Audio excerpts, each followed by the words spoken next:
Today, my guest is Castleigh Johnson, who is founder and CEO of My Home Pathway. Castleigh, welcome to the podcast. Hey, Rucker, thank you for having me and excited to be here to share. We always start with that very important question. Why, Castleigh, do you do what you do? So, my background is in financial services, banking, did it for about 15 years. And in that time frame, realized that there were still some significant gaps when it came to access to capital across a couple of different communities. And we haven't solved that problem yet as a financial services sector. And, I figured, hey, if it hasn't been solved in 50, 60, 70 years, and I think I have a way to actually solve this problem that helps both consumers and lenders, why not give it a shot? And so my background in risk, it was still a risk issue to a certain extent, why we still have some of these gaps that we have. So with that, I took that background and I took a little consulting background as well, did some consulting at EY and leverage those two pieces with the current gap that's in the market when it comes to access to capital for home ownership. The problem is pretty vast, right? When you think about it from both a consumer standpoint, as well as from a lender, realtor, and everybody else that's in a mortgage standpoint. So solving that problem creates a lot of opportunities for everybody.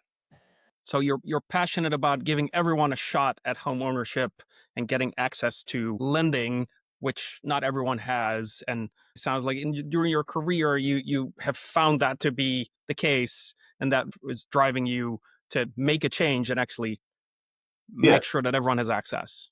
And I can actually take from like a personal story. When my mom was getting her first home, it was super difficult, 25 plus years ago. And I remember reading through the first, deed and no mortgage documents that she signed, and it was like super confusing. Had a bunch of questions, and for a lot of people, it's intimidating, and a lot of people don't get a chance to even get there.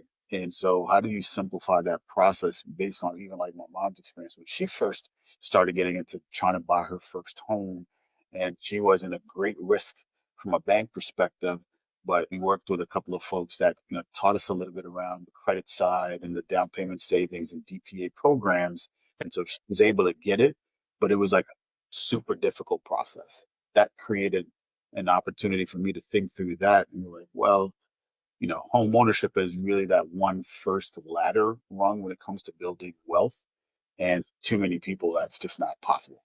But a lot of people have that dream, right? Owning their own home. It's certainly something that's personal for you. Now, what is the one thing that the My Home Pathway does to help people get access to homeownership? Our goal is to leverage technology to create a structured path for most consumers, right? So within all of the information asymmetry and the complexity of the mortgage, credit, personal finance space, most consumers are confused. And most banks don't have the capacity to sit there with each consumer and walk them through the entire process. So then what do you do to actually help consumers and to help institutions, right? So you can get those consumers to prime credit scores, for example. But everyone wants prime consumers. Half the population is not prime.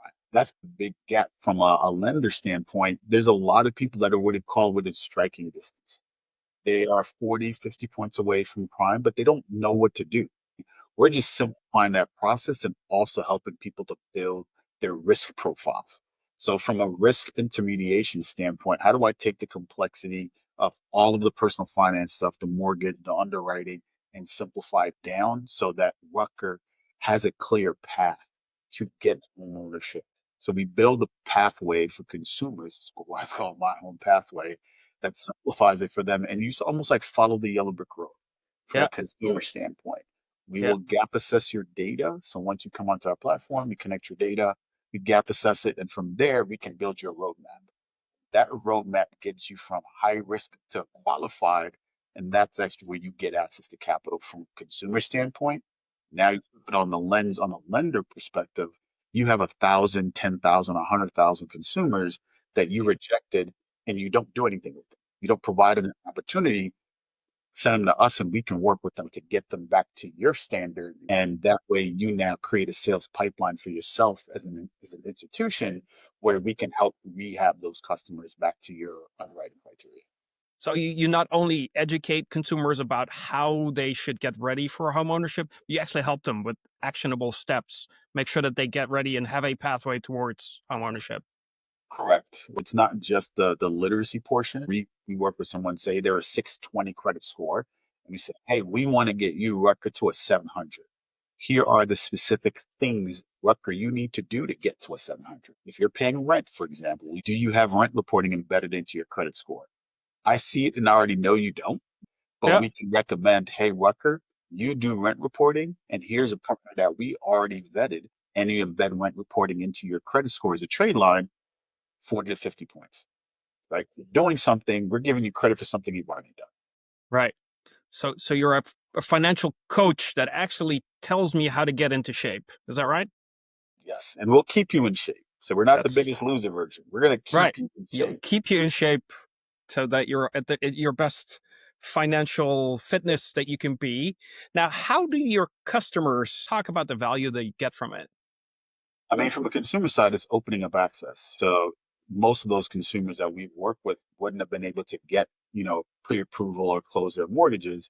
So it's, and providing opportunity to build wealth, to provide a safe place for their families. So it's a personal journey for a lot of our consumers that leverage our platform.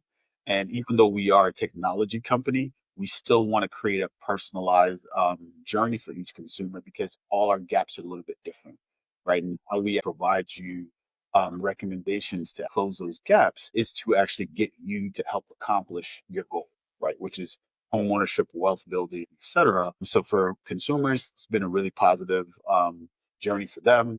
And then from a lender standpoint, realtors and others that have worked with us, it's all creating a sales enablement for them and an opportunity not just for them from a revenue perspective, but to actually build a deeper consumer relationship is to tell somebody no as an institution, say, hey, Rucker, you don't meet our standards. It's a little bit tricky, but you now have an opportunity to say, hey, Rucker, we're not saying no. You kind of have to say no from a regulatory standpoint, but we're telling you not yet. And so that even changes the dynamic of the relationship and the messaging and say, hey, go work with my own pathway. They'll help you to meet our standards, and then we'll be able to, effectively provide you that access to capital. I can only imagine that loan officers, bankers must be relieved to not be able to just say no, can't do this, but say, hey, not yet. With this partner, you can actually get there. You just need to take a couple of steps, and then when you're ready, you're going to come back. And then I'm happy to say yes once you have qualified. A lot of times people don't even know what the criteria is, right? So if you truly don't know what the full underwriting matrix is of the box, how do you really know if you qualify? Especially for folks that aren't as financially literate, which is 70% of the population or more. And so that's where it's a guess game. And we're trying to reduce that guess game for both lenders and for consumers to say, here's a clear path for you, Rucker. Here's a clear path for you, Susan. And so this is what helps you to get there. And then from a institution standpoint, it's like, hey, we don't need to necessarily share our entire underwriting matrix with the entire general population, but we work with my pathway, and then we'll be able to say, hey, this is where we know B of A, Wells Fargo, Rocket, for example, would be their underwriting criteria, and we can work with the consumer to get them from here to here. And so that's part of where we kind of demystifying the process and adding a lot of value on both sides. That is super powerful for consumers, especially if you've just been told no, to know that there's someone there as an ally for you to help you get ultimately to that home ownership, because that is many people's dream. Correct. We don't want to be a dream deferred for everybody. Right? And so we're gonna be able to put you in a space where, it may take you 3, 4, 5, or 6 months to get there, but now we're gonna help guide you there. So now you don't have to guess. We're gonna guide you there and give you the specific things that you need to do. And we're gonna help be able to hold you accountable, provide you actually the recommendations that get you there, but you still have to execute, right? So we're gonna walk you to water, but you still have to do some of the things that we're telling you to do. Just like the analogy of the coach, you can't make people fit. You still got to do the work yourself, but you can certainly train them and tell them what to do. Correct. Right. I'm not lifting the 50 pounds for you, right? Or 20 pounds for you, but I'm going to give you the workout routine. And I'm going to give you all the things that you need to. And we're going to work on the goal that you want to be able to get to as an individual or as a family together. That makes total sense. Now I like to do this thing called future thinking. We don't know what the future is going to bring us. I like to think about a possible future. So if we think 10 years out, so 2035, what do you see of a possible future for home ownership? I think there's two things that I would love to see. So I'm going to project my future onto this. We'll see if how close it gets there. Right now, we have a 5 to 6 million, depending on who you ask, housing shortage in the US. So we haven't had consistent building to keep up with demand for quite some time. There's other opportunities for us to leverage modular homes, 3D printed homes, etc. And so I really want to see from a federal, state, and even a local level, opportunities to try, these different types of approaches to housing supply and really give funding support to these, what are considered non-traditional builders, especially within the affordable housing space. First-time home buyers, starter homes, those things almost don't exist anymore, and don't get built, right? And so that's the thing that really allowed a lot of people to get into home ownership.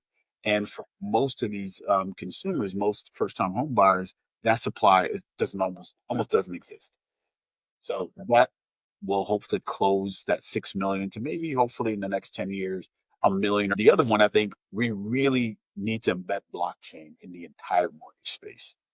If you think about how cumbersome a lot of mortgage paperwork is, tracking, repayment, post origination, servicing, blockchain will help all of that. It would make it a lot more efficient. It would help reduce costs. It would help add transparency. So I think that, in the future would be something I'd love to see. And where do you see 10 years out access to lending? If you put on your wishful glasses, and where would you like to see that 10 years from now? So I have a thing in mind. So the black to white homeownership rate, the gap is still 30 points. It's been 30 points since 1960, before Fair Housing Act passed. So we literally have made no progress in the last 60 years. I would love to see that gap close by 15 to 20 points in the next 10 years. It's not going to probably get all the way there in 10 years, but I would love to see significant access to capital increase for everyone. When we think about homeownership supply, being able to get people into affordable first-time homes is one of the pieces there. But from an access to capital standpoint, improving the risk profiles of a lot of communities, underserved communities, immigrant communities, that's one of the big challenges still, because a lot of those communities are still viewed as risky communities and risky assets. And I don't necessarily believe that. And so our platform is actually going to help solve part of that. And so that's where I would love to see us make significant, not even just social impact, but it's a business. Closing that gap creates $2 trillion worth of equity for folks. So you're thinking about another $1 trillion, trillion and a half in issued mortgages. Growth over that mortgage over time creates another trillion, give or take. So you're really looking at economic expansion at a business level. And trillions is nothing to sneeze at, right? And that's, again, we're just talking of one product. We're not even talking other tangential products, credit cards, personal loans, small business loans, as people, again, get into better access. You really create economic expansion. So that's really what I'm hoping that, a lot of our partners here that we're talking to and some that we've already, started working with, we amp up that opportunity for them to see like, hey, whether you want to do social impact or not, doesn't really matter. It is a business decision, right? And you look at 44% of the millennial consumer segment is Black and brown, right?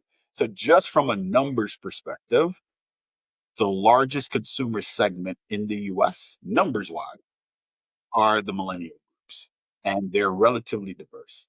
And so you have to be able to provide that access. And from a safety and soundness perspective, from a lender, I understand. I used to be a bank examiner myself at the Fed. So I fully get it. That's why we are addressing that risk question and concern for a lot of institutions. So we're working to address that. We definitely need those partners to make sure that we do have equitable access for everyone. What do we need to do to get to that future that you've just painted? What can we do today?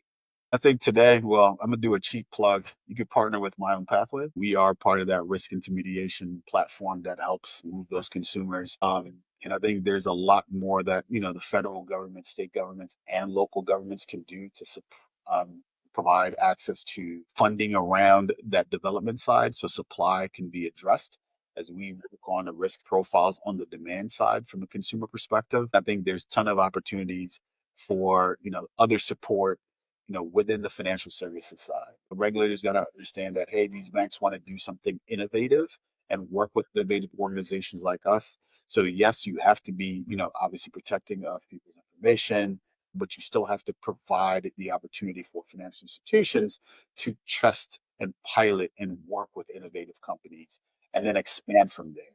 So we want to make sure that things are within that safety and soundness framework. And so there's a ton of opportunities within that risk intermediation space to help a lot of consumers and to help a lot of lenders. It is obviously a no-brainer that people want to have access to home ownership, and I would echo your plug. Go check out My Home Pathway to figure out how that can help your consumers, to your customers, to actually get there, to get to home ownership, because that's a dream for many people. Thank you so much, Castleigh, for being on the podcast. Thank you, Rucker. Appreciate it. And until next time, choose to be curious.